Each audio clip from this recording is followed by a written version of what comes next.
আমার ভাই কোনোদিন জ্বরেও পড়ে থাকেনি গো আল্লাহ। আল্লাহ গো আমার ভাইয়ের ইন্তেকালটা হয়ে গেল। ও আমার আল্লাহ মাবুদ রে, আমি একা ছোট্ট ছেলে আমার ভাইকে কাঁধে করে নিয়ে যেতে পারবো না। আল্লাহ গো আমার ভাইয়ের দাফন কাফন কেমন ভাবে করব গো আল্লাহ।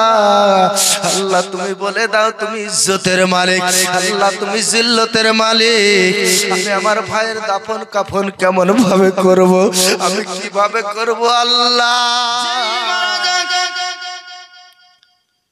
এ গণধোলাই কিন্তু দিবে। হে আমার আব্বাজিরা সোনা মানিকেরা, এক রাজার দুটো সন্তান, একজনের নাম হলো আব্দুর রহিম আর আরেকজনের নাম হলো আব্দুল করিম। কি নাম বললাম? আব্দুর রহিম আর আব্দুল করিম। এই দুইজন বাচ্চা, একজন 10 থেকে 12 বছর বয়স আর দ্বিতীয় সন্তানের বয়স হলো 12 থেকে 14 বছর বয়স। গভীর মনোযোগ হে আমার আব্বাজিরা সোনা মানিকেরা, এই বক্তব্য কোনোদিন শুনেন নাই, এমন বক্তব্য আপনাদেরকে শুনিয়ে যাব, ইনশাআল্লাহ আপনাদের অন্তরে গেঁথে যাবে। কিন্তু মনোযোগ দিয়ে শুনতে হবে বাবা। এ দুটো বাচ্চা 10 থেকে 12 বছর আর 12 থেকে 14 বছরের দুই সন্তান। এ বাদশার সন্তান, আপনার রাজার সন্তান। মেডিকেলে পড়াশোনা করে। আমাদের সাধারণ ঘরের ছেলেরা আপনার ছোটখাটো স্কুলে পড়াশোনা করে, কিন্তু আপনার ডাক্তার মাস্টার যারা রাজা আছে বাদশা আছে, তাদের কিন্তু মেডিকেল ছাড়া পড়াশোনা করাবে না। করাবে নাকি? করাবে না।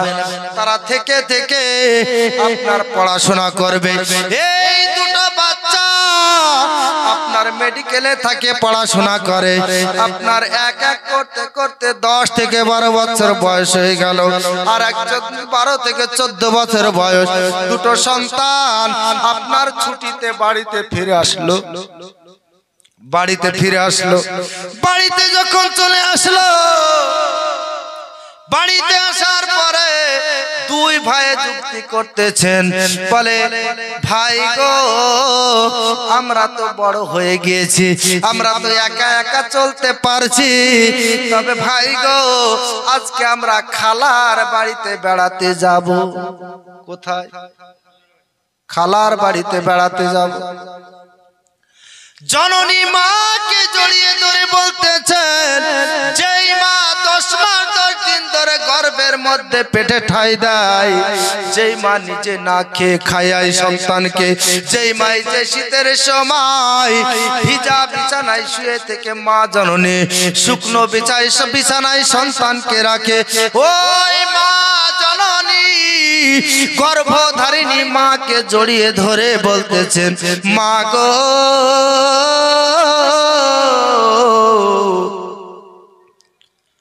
ছোট্টবেলা থেকে তোমরা আমাদেরকে সঙ্গে করে নিয়ে বেড়াতে গিয়েছো, ঠিক আছে মা গো, তবে মা আজকে আমরা দুই ভাই মিলে খালার বাড়িতে বেড়াতে যেতে চাই গো মা।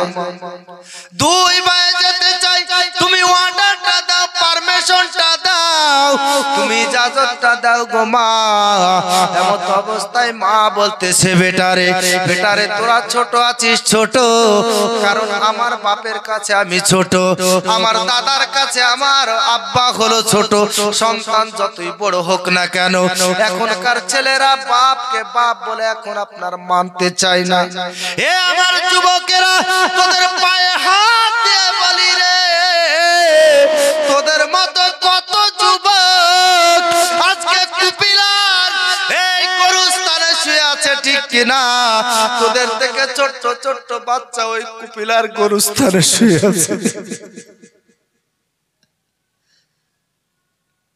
কত ডাক্তার শুয়ে আছে, কত মাস্টার শুয়ে আছে গরুস্থানে। রূপের বড়াই করো আনারে মা। যুবক রে, তোদের পায়ে হাত দিয়ে বলি রে যুবক, তোরা আব্বার সঙ্গে মায়ের সঙ্গে তোরা বেয়াদবি করিস না। জিন্দেগিতে যদি বড় হতে চাস, পিতা মাতার দোয়া লাগবে আগে 1 নম্বর। এই মা জননী কত কষ্ট করে আজকে সন্তানকে লালিত পালিত করে, যাদের সন্তান হয়েছে তারাই জানে আজকে সন্তান কি জিনিস। যাদের পৃথিবীর জমিন থেকে মা হারিয়ে গিয়েছে, যাদের আব্বা হারিয়ে গিয়েছে, তারাই জানে মা আব্বা কি জিনিস। এ বট গাছের মতো ছায়া দিতে থাকবে রে যুবক, তোর আব্বা যেদিন এই নিঃশ্বাসটা ত্যাগ করে চলে যাবে রে যুবক, সেই দিন বুঝবি আব্বা কি জিনিস, মা কি জিনিস। এ দুটো সন্তান বলতেছে মা গো ইজাজত দাও, মা গো তুমি অর্ডারটা দাও। মা জননী বলতেছে বেটা রে তোরা ছোট আছিস, এখন যাস না যাস না, কারণ তোদেরকে সঙ্গে করে আমি নিয়ে যাব, আর আমি এই অর্ডারটা দিতে পারবো না। তোর আব্বা যেহেতু বেঁচে আছে রে বেটা, তোর আব্বার কাছে গিয়ে অর্ডারটা নিয়ে নে, পারমিশনটা নিয়ে নে। এ দুটো সন্তান গুটি গুটি পায়ে গিয়ে আব্বার গলাকে জড়ে ধরে বলতেছে আব্বা গো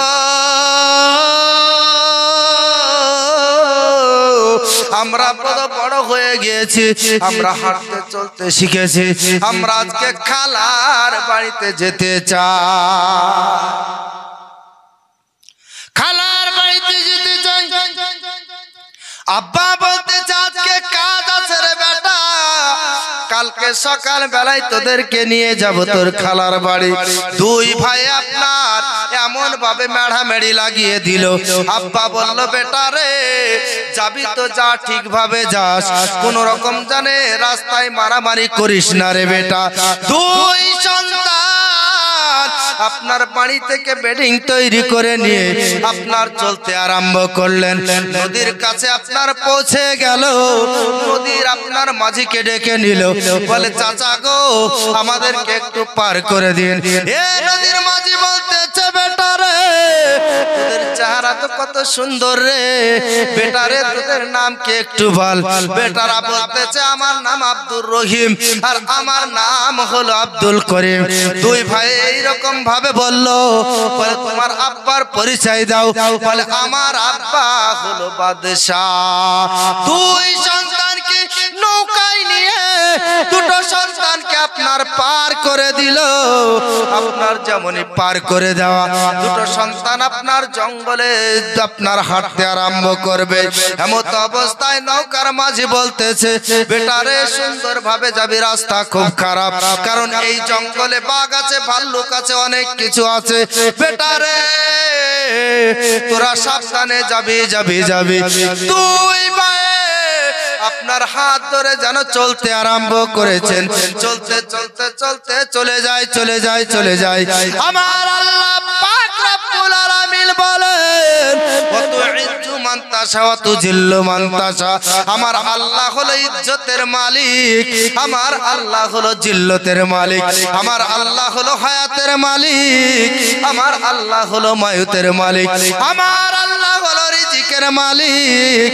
আমার আল্লাহ বলতেছেন আজরাইল রে, ও আজরাইল তাড়াতাড়ি করে ওই আব্দুর রহিম যে বড়, ওই বড় জোনার জানটাকে কবজ করে নিয়ে আয়। আজরাইল খাই না ঘুষ, শোনো রে ও মানুষ, কি হবে কালো টাকার পাহাড় গড়িয়া, আসছো খালি যায় বা খালি তিন টুকরা কাপড় লয়া। আজরাইল খাই না ঘুষ, শোনো রে ও মানুষ, আজরাইল খাই না ঘুষ, শোনো রে ও মানুষ, কি হবে কালো টাকার পাহাড় গড়িয়া, আসছো খালি যায় বা খালি তিন টুকরা কাপড় লইয়া। ঠিক কিনা? এ আমার আব্বাদিরা, আমার সোনা মারিকেরা, আমার আল্লাহ পাক রব্বুল আলামিন আজরাইলকে পাঠিয়ে দিলেন। বাবা ও আজরাইল কোন ঘুষ কিন্তু খায় না, খায় না কি ঘুষ কিন্তু খায় না। এ আজরাইল আসার পরে ওই ছোট্ট বাচ্চার আপনার আব্দুর রহিমের জানটা কবজ করে নিয়ে চলে গেল। আব্বাদিরা, আমার সোনা মারিকেরা, এ ছোট যখন ইন্তেকালটা হয়ে গেল মনে মনে চিন্তা করতেছেন, আল্লাহ আমার ভাইকে সুন্দর নিয়ে আসলাম, আমার ভাইয়ের কোনো অসুখ নাই বিসুখ নাই, আল্লাহ গো আমার ভাই কোনোদিন জ্বরেও পড়ে থাকেনি গো আল্লাহ, আল্লাহ গো আমার ভাইয়ের ইন্তেকালটা হয়ে গেল, ও আমার আল্লাহ মাবুদ রে, আমি একা ছোট্ট ছেলে আমার ভাইকে কাঁধে করে নিয়ে যেতে পারবো না, আল্লাহ গো আমার ভাইয়ের দাফন কাফন কেমন ভাবে করব গো আল্লাহ, আল্লাহ তুমি বলে দাও, তুমি ইজ্জতের মালিক, আল্লাহ তুমি জিল্লতের মালিক, আমি আমার ভাইয়ের দাফন কাফন কেমন ভাবে করব, আমি কিভাবে করব আল্লাহ, আমি তো কোনো রাস্তা পাই নাই, আল্লাহ গো তুমি আমার ইজ্জত সম্মানকে বাঁচিয়ে দাও, ও আমার আল্লাহ আজকে সন্ধ্যা হয়ে যাচ্ছে গো আল্লাহ, সকাল বেলা থেকে দুপুর বেলা হয়ে গেল, দুপুর বেলা থেকে রাত্রি হতে চলেছে, বৈকাল বেলাতে আল্লাহর দরবারে হাত তুলে কান্দন করতেছেন, মাবুদ রে যেভাবে হোক তুমি আমার ভাইয়ের ব্যবস্থাটা করে দাও, আল্লাহ আজকে আমাকে বাগে কে ফেলবে, আমার ভাইকেও বাগে কে ফেলবে, মাবুদ রে এই সংবাদ যদি আমার বাড়িতে যায় আমার মা মনে হয় হার্ট অ্যাটাক করে ফেলবে, আল্লাহ তুমি তাড়াতাড়ি করে ব্যবস্থা করে দাও রে আল্লাহ, আমার আল্লাহ পাক রব্বুল আলামিন আপনার 30 জন ব্যক্তিকে যেন পাঠিয়ে দিলেন, 30 জন ব্যক্তি যেন মাথায় পাগড়ি পরিধান করে সুন্দর পোশাক পরিধান করে জুব্বা পরে যেন চলে আসতেছে, এ ছোট বাচ্চা আব্দুল করিম মনে মনে চিন্তা করতেছে, আল্লাহ গো এই যে 30 জন ব্যক্তি হয়েছে আর আমি একজন, 31 জন মিলে আজকে ভাইয়ের দাফন কাফনটা করে সারব, দাফন কাফন করব, এই 30 জন ব্যক্তি চলে আসলো, আসার পরে বলতেছে বাবা রে কি হয়েছে তোমার একটু বলো বলো, বলে চাচা গো আমরা 2 ভাই খালার বাড়িতে বেড়াতে আসবো বলে আমরা 2 ভাই যুক্তি করে আমরা এসেছি, আজকে আব্বার কথাটা শুনলে এই অবস্থা মনে হয় হতো না গো চাচা, চাচা গো একটু আমাদের সঙ্গে একটু সাথ দেন গো চাচা, যাতে করে আমার ভাইয়ের দাফন কাফনটা করে নিতে পারি, বলে ঠিক আছে দাফন কাফন করবে, ঠিক আছে অসুবিধা নেই, দাফন কাফন করে দেব, তবে তোমার ভাইয়ের চেহারাটা দেখবো, চেহারাটা দেখে দাফন কাফন করব, এ ছোট্ট ভাই আব্দুল করিম যেমনই আপনার কাপড়টা উঠিয়েছে এমন অবস্থায় ওই 30 জন ব্যক্তি আপনার ডান পা উঠিয়ে ওই আপনার মুর্দা ব্যক্তির মুখে এক এক করতে করতে 30 জন 30টা লাথি মেরে চলে গেল, ইস সহ্য করবে 30 জন ব্যক্তি যদি পাড়া প্রতিবেশীর কারো মুখে লাত মারে মৃত ব্যক্তি, সহ্য হবে? ছোট ভাই আব্দুল করিম ওই সেই ব্যক্তির দিকে তাকাচ্ছে আর ওরা চলে যায় চলে যায় চলে যায় চলে যায় চলে যায় চলে যেতেছে, আব্দুল করিম বলতেছে কাপুরুষেরা রে তোদের কি এটা নিয়ম রে, আমার সামনে আমার ভাইয়ের মুখে লাত মারি একজন নাই দুইজন 30 জন ব্যক্তি লাত মেরে দিলি রে তোদের কি এইটা নীতি রে আজকে মুসলমান যতই মুসলমানের দুশমন হোক যদি মারা যায় তার মুখটা একবার দেখতে যায় তোরা কি এতই কাপুরুষ রে আমার ভাইকে লাত মেরে চলে গেলি রে আবার চিৎকার করে হাওমাও করে কান্না করতে আরম্ভ করেছেন কান্না করে যায় কোনে যায় কোনে যায় মাবুদ রে তুমি আল্লাহ তুমি ইজ্জতের মালিক তুমি জিল্লতের মালিক ও আমার আল্লাহ দয়া করে তুমি আমার ভাইয়ের দাফন কাফনের ব্যবস্থাটা করে দাও করে দাও করে দাও এমত অবস্থায় কান্না করতেছেন আর এই দিক থেকে যেন দেখতেছেন 5 জন ব্যক্তি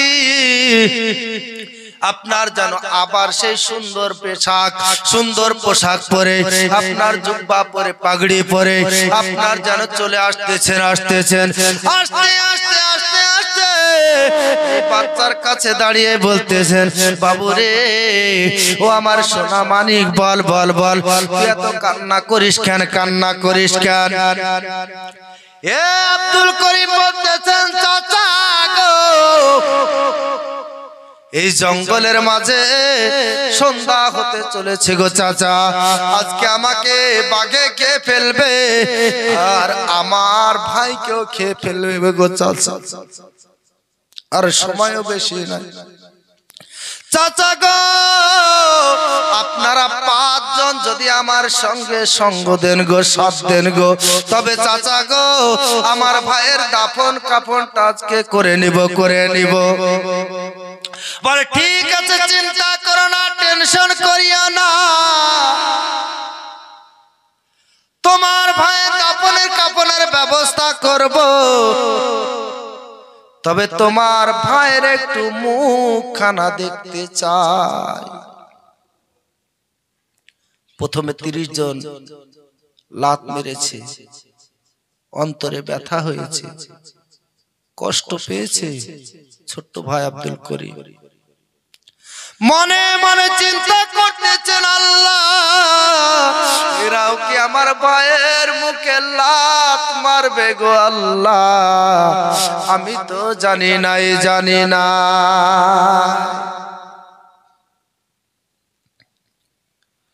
সব কথাবার্তা ফাইনাল করে নিল করার পরে বলতেছেন বাবু দাফন কাফন তো করব তবে একটু তোমার ভাইয়ের মুখটা আমরা একটু দেখতে চাই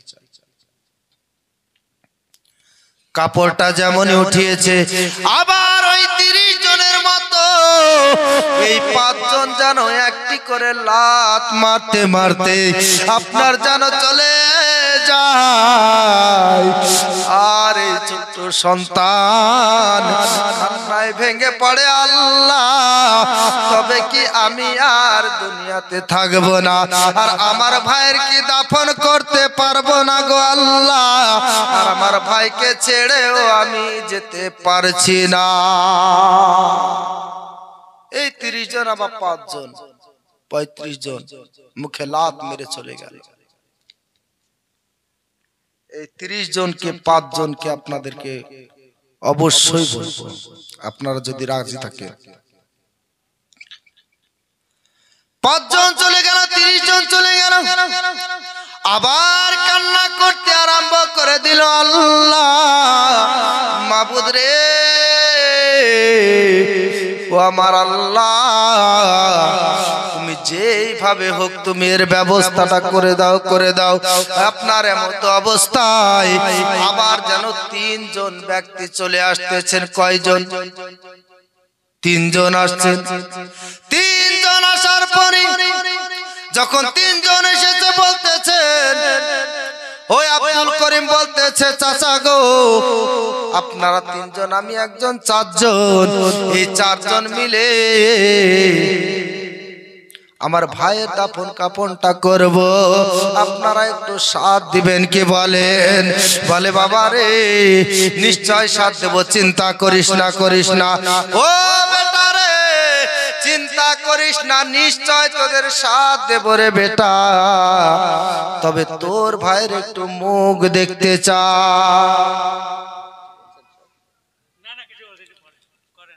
মুখ দেখতে চাই, ঠিক আছে, কিন্তু ভয় কিন্তু আছে নাই। 5 জন লাত মেরেছে মুখে, 30 জন লাত মেরেছে। মনে মনে চিন্তা করতেছে, আল্লাহ আমার তো আর সহ্য হয় না, আমার সামনে আমার মৃত ভাইয়ের মুখে লাত মেরে চলে যায়, লাত মেরে চলে যায়। আল্লাহ গো, তবে না দেখালে তো এরা দাফন করতে চায় না। মুখটা উঠেছে, আবার 3 জন মেরে চলে গেল। 38 জন হলো, কয়জন? 30, 35 আর 3 38 জন চলে গেল। আবার কান্না আরম্ভ করে দিল, ও আমার আল্লাহ, দয়া করে তুমি এর ফয়সালা করে দাও গো আল্লাহ। তুমি যদি ফয়সালা না করো, এ ফয়সালা আর কেউ করতে পারবে না। এমত অবস্থায় আপনার যেন লোক, বুড়ো লোক খুন খুন করে লাঠি ধরে আসতেছেন, বলেন সুবহানাল্লাহ। ওই লাঠি ধরে আসতেছে, আস্তে আস্তে আস্তে আস্তে আপনার যেন ওই বাচ্চার কাছে পৌঁছালো। পৌঁছানোর পরে 2 জন কথোপকথন করতেছেন, বলে চাচা গো, রাত্রি তো হয়ে আসছে, রাত্রি তো হয়ে আসছে।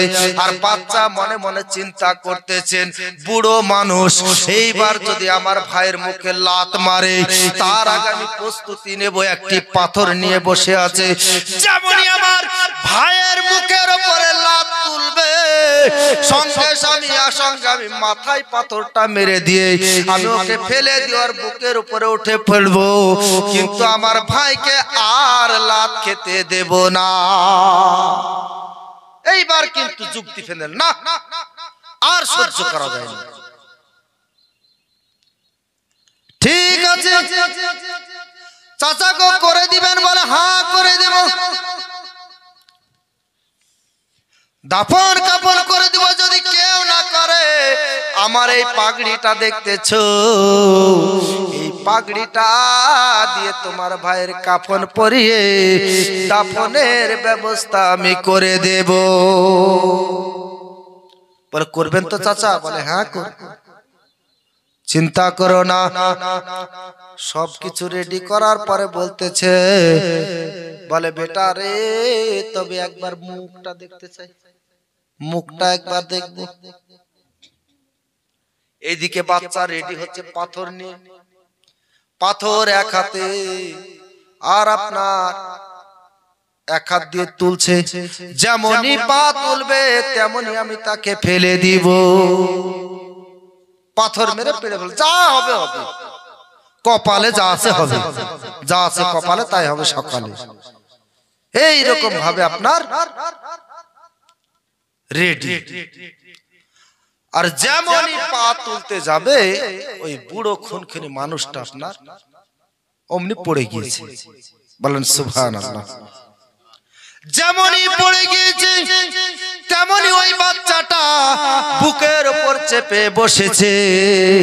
আর বুকের উপরে যেমনই চেপেছে, দেখতেছেন শুধু হাড় আর হুড্ডি ছাড়া কিচ্ছু নাই শরীরে। বল, এই হাড় ছাড়া আর কিচ্ছু নাই। এ বাচ্চা ভয় পেয়ে গিয়েছে, বলতেছে ছেড়ে দাও। বুড়ো বলতেছে ছেড়ে দাও। এ বাচ্চা বলতেছেন ছাড়বো না, ছাড়বো না, ছাড়বো না। বলে চাচা গো, জীবন যদি যায় তবু এবার কিন্তু আমি ছাড়বো না, তবে একটা শর্তে আপনাকে ছাড়তে পারি। বলে কি শর্ত? বলে ওই যে 30 জন, ওই যে 5 জন, ওই যে 3 জন ব্যক্তি আমার ভাইয়ের মুখে লাত মেরেছে, ওদেরকে কি আপনি চেনে? ওদেরকে কি চেনেন? বলে হ্যাঁ চিনি। বলে কে? তাড়াতাড়ি করে বলো। বলো ওই যে ফার্স্ট 30 জন ব্যক্তি তোমার ভাইয়ের মুখে লাত মেরে চলে গিয়েছে। তোমার ভাইয়ের বয়স হলো এখন 14 বছর। কয় বছর? 14 বছর। 12 বছরে সাবালক হয়েছে। আজকে 14 বছর মানে 13 বছর এবং 14 বছর, এই দুটো বছর চলে গিয়েছে। রোজা 30টা রোজা। এই তোমার ভাই যারা রোজা থাকতো তার সামনে সামনে খেয়ে বেড়াতো। ওই সময় রোজা কেঁদে কেঁদে আল্লাহর কাছে বলেছিল, আল্লাহ গো, এই বদলাটা আমাকে নেয়ার সুযোগ করে দিও। এই যে রমজান মাস আসছে, কত জনের যে গ্যাস হবে আর কত জনের যে আপনার বাহানা খুঁজবে। এ বাহানা কবরে যেদিন যাবা সেদিন বুঝতে পারবা। এই জীবন কার? জীবন আল্লাহর, ঠিক কিনা? এই বাচ্চা শোনো শোনো, ওই 30 জন কেউ না কেউ না কেউ না, ওই 30টা রোজা তোমার ভাইয়ের মুখে লাত মেরে চলে গিয়েছে। বলে চাচা গো, ওই 30 জন লাত মেরে চলে গিয়েছে, ঠিক আছে, তবে চাচা গো, ওই যে 5 জন লাথি মারলো, ওই 5 জনকে একটু বলো বলো। বলে 12 বছরই 5 ওয়াক্ত নামাজ ফরজ হয়েছে রে বেটা। তোমার ভাই কোনদিন 5 ওয়াক্তের নামাজ পড়ে? 2 বছর চলে গিয়েছে, এই 2 বছরের মধ্যে কোনদিন ওয়াক্তের নামাজ পড়েনি। তার জন্য ওই 5 জন, অন্য কেউ না কেউ না কেউ না, 5 ওয়াক্ত নামাজ যারা ছিল, ওই 5 ওয়াক্ত নামাজ এসে তোমার ভাইয়ের মুখে লাত মেরে চলে গিয়েছে। বলে তাই নাই হলো, কিন্তু এই 3 জনকে চিনতে পারলাম না। বলে বাবুরে শোন শোন, এই 3 জন আর কেউ না রে, এই 3 জন হলো বকরা ঈদ, আর একটা ঈদ উল ফিতর, আর একটা জুমার ঈদ। 2 বছর চলে গিয়েছে, এই 2 বছরের মধ্যে তোর ভাই কোনদিন ঈদের নামাজও পড়েনি, ওই বকরিদের নামাজও পড়েনি, তোর ভাই কোনদিন জুমাতেও যায়নি। ওই 3 জন লাথি মেরে চলে গিয়েছে। বলে ঠিক আছে, তাই হলো, তবে আপনি কে বলেন? আপনি কে? এই যে খ্যাকটা ম্যাকটা শুকনো, আপনি কে? বলছে আমি কালিমা, আমি হলাম কালিমা। বলে চাচা গো, কালিমা তো কালিমার চেহারা হবে সুন্দর, কালিমার চেহারা দেখে ঝক ঝক ঝক ঝক ঝক ঝক করবে, কিন্তু চাচা গো, আপনাকে এত অবস্থায় এত খুটখুটে দেখে লাগে, আপনার চেহারা কেন এগো চাচা? চাচা বলতেছে বেটা রে, তোর যে ভাই, এই ছোট্ট ভাইটা সুন্দর ভাবে কালেমাটা পড়তে পারতো না, কোন রকম ভাবে কষ্ট মষ্ট করে কালেমাটা পড়েছে, যেইভাবে পড়েছে ওই সেই কালেমা হলাম আমি। আল্লাহুম্মা সাল্লি আলা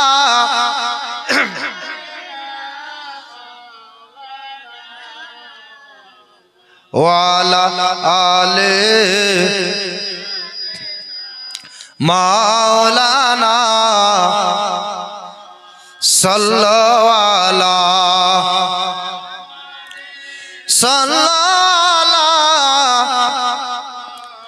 हरदम ज़बान पाक नामे दिदी दिलो लक्ष्मीर भांडारे रे।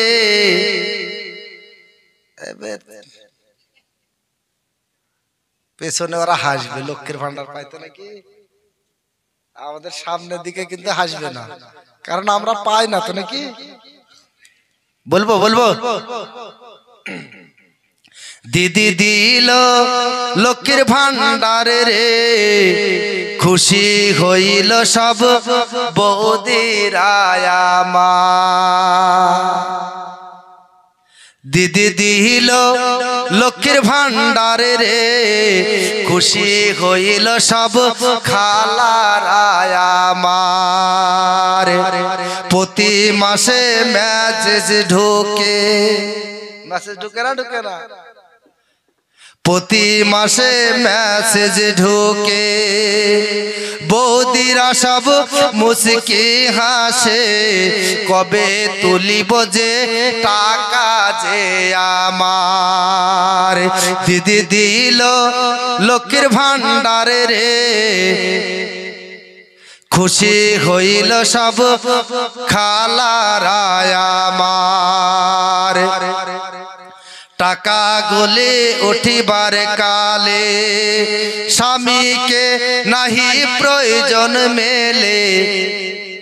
লাগে নাকি? প্রয়োজন লাগে না তো। কি মজা করে মাসের মাস শুধু মেসেজ ঢুকলেই হয়, দৌড়বে নাকি।